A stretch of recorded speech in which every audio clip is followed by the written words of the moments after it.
my God, what worse can happen? How can you expect relationships to be so bad? How can you trust relationships when a mother herself can throw the child out of the balcony?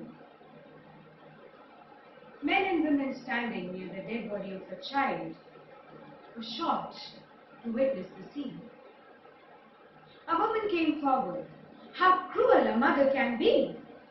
Even the stepmother won't do such a thing. An old lady retorted, "This must be a girl. That is why she killed it." Then a person from the crowd removed the sheets, and they were astonished to see that it was a boy. Mrs. Mehta, who was standing just adjacent to the dead body, rebuked. She must have disgraced herself with someone.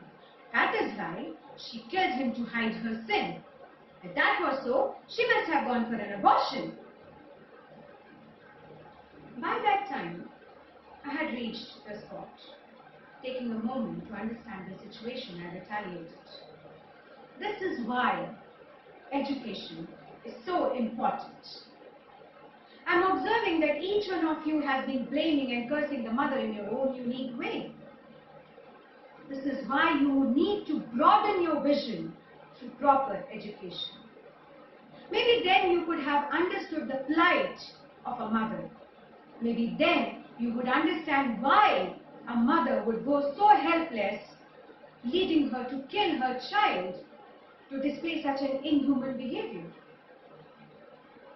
Saying this, I retreated towards my house, trying to hold back my tears, feeling the pain of that untold secret which was buried inside my heart. I remember the other night, during the middle of the night, my phone rang. It was Rini. I quickly grabbed my phone and ran towards the balcony because I didn't want it to disturb my family members. In fact, I didn't want to disgrace the secret of my friend. On the other hand, I could hear loud hiccups. She was sobbing so badly that it was making it hard for her to speak.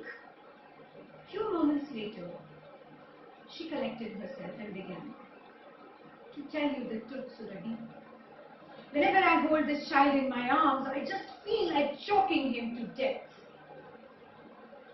He reminds me of that rapist who not only raped my soul, but also made me a mother of this unwanted child which the society will never accept."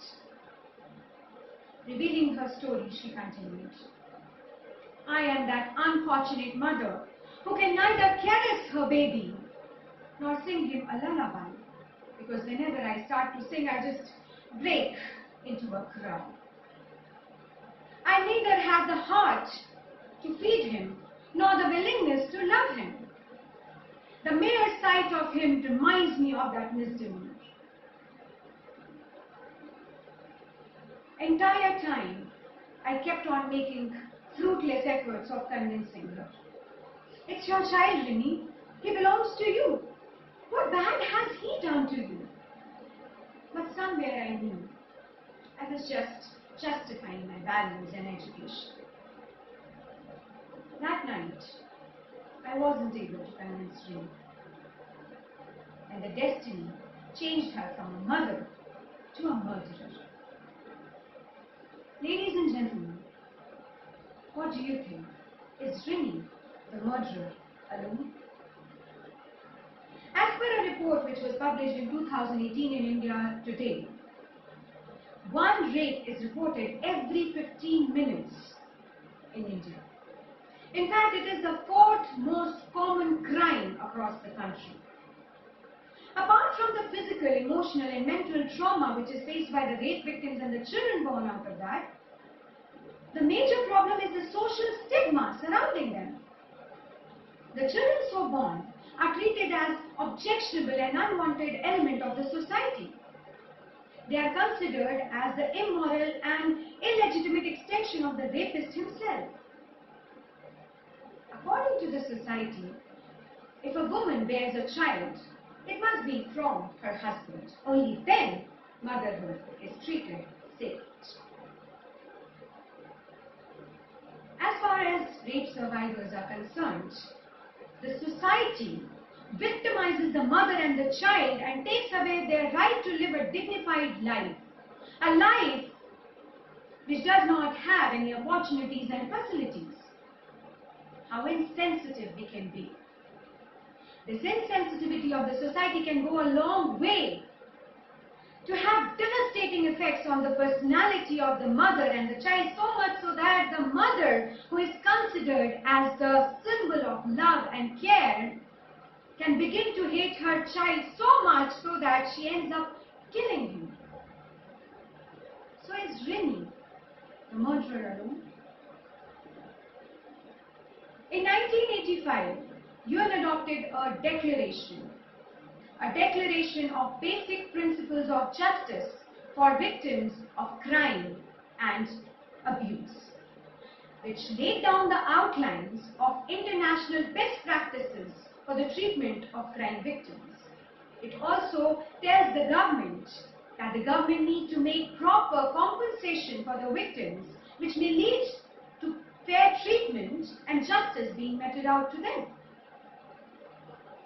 Do you think these declarations and these compensations can cover the psychological, emotional and physical and mental trauma and the feeling of helplessness, defect, shame and guilt and the depression and the anxiety faced and experienced by the rape victims?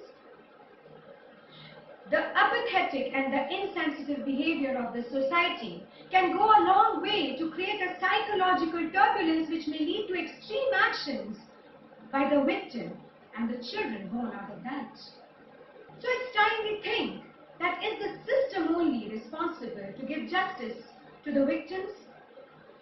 It's time we take a moment and move forward to give justice to these people in the form of assurance, in the form of acceptance and safety at every point, at every step of their life. It's time we think, is Rini the murderer alone? Let us create a better society.